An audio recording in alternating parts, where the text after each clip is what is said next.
Hello viewer, welcome to my channel Learn Physics. Viewers, आज इस video में हम साइलैब में प्रोग्राम लिखेंगे to calculate temperature exponent in low temperature range for variation of specific heat with temperature using Debye theory of specific heat of solids. आप देख सकते हैं हमारे पास दो ग्राफ हैं, दोनों में हमने स्पेसिफिक हीट को प्लॉट किया है टेम्परेचर के साथ। फर्स्ट ग्राफ में हमारे पास 1 केल्विन टू 500 केल्विन हमने प्लॉट किया है और जो डेबाय टेम्परेचर की वैल्यू हमने चूज की है वो है 100। व्यूअर्स, ये जो वैल्यू हमने चूज की है this is for the sake of plotting only. अब इसी टेम्परेचर के लिए, इसी डिवाइड टेम्परेचर के लिए हमने 1 केल्विन टू 8 केल्विन भी स्पेसिफिक हीट को प्लॉट किया है। आप देख सकते हैं जो बिहेवियर है वो नॉन लीनियर इन नेचर है। Now in this temperature range of 1 kelvin to 8 kelvin we will find the temperature exponent from the variation of specific heat with temperature. From figure we can see that variation is nonlinear in nature. Cv is proportional to T raised to n. We can write Cv is equal to A T raised to n, where A is a constant. Now take natural logarithm of both sides of above equation. Now term on the left hand side can be considered as y. First term on the right hand side is c, and another term on the right hand side is x. Using y, c and x, we can write y is equal to nx plus c, which is a straight line equation. Now using curve fitting straight line, we can calculate the slope of this straight line, which is the temperature exponent.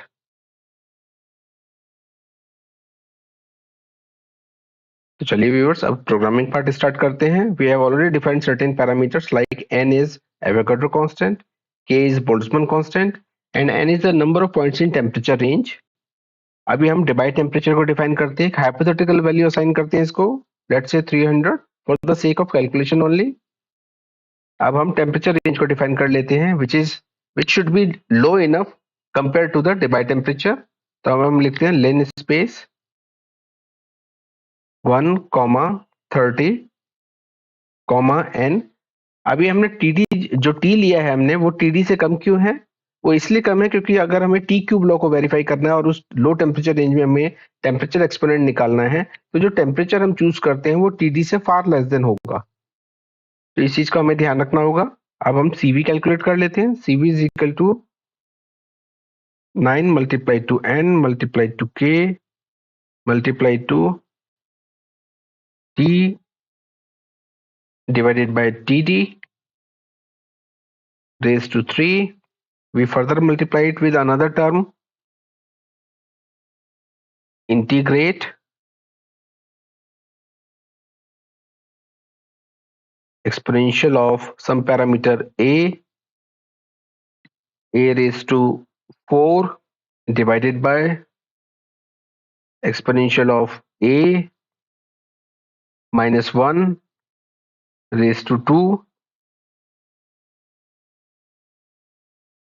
integration with respect to a, lower limit 0, upper limit TD divided by T। अब इसको हम plot कर लेते हैं, plot 2D T, CV। अब इस code को यहीं पर एग्जीक्यूट करते हैं। तो देखिए हमारे पास CV वर्सेस टेम्परेचर का प्लॉट है लो टेम्परेचर रेंज में, which is non linear in nature. अब हम कुछ पैरामीटर्स डिफाइन करते हैं। x is equal to natural log of T, y is equal to natural log of CV, and now we can calculate the temperature exponent. N is equal to sum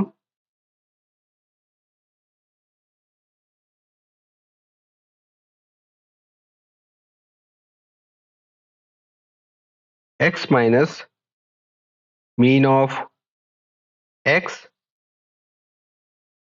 y minus mean of y, whole divided by sum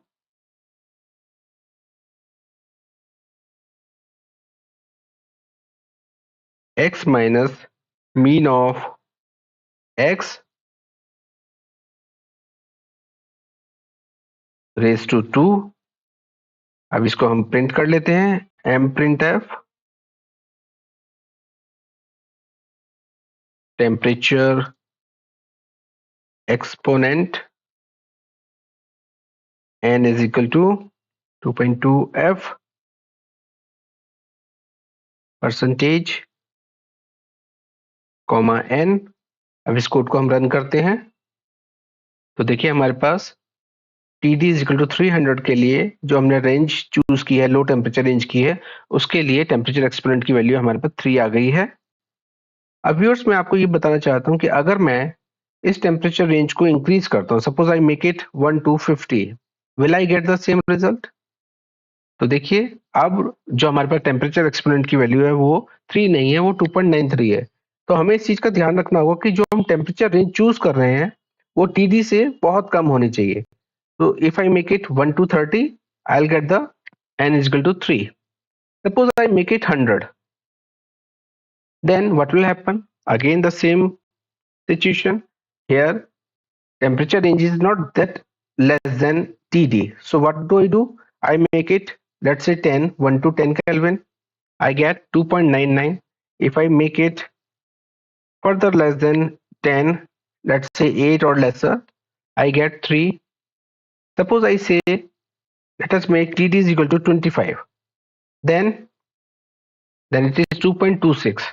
So now let us make the temperature range far less than the TD. So I write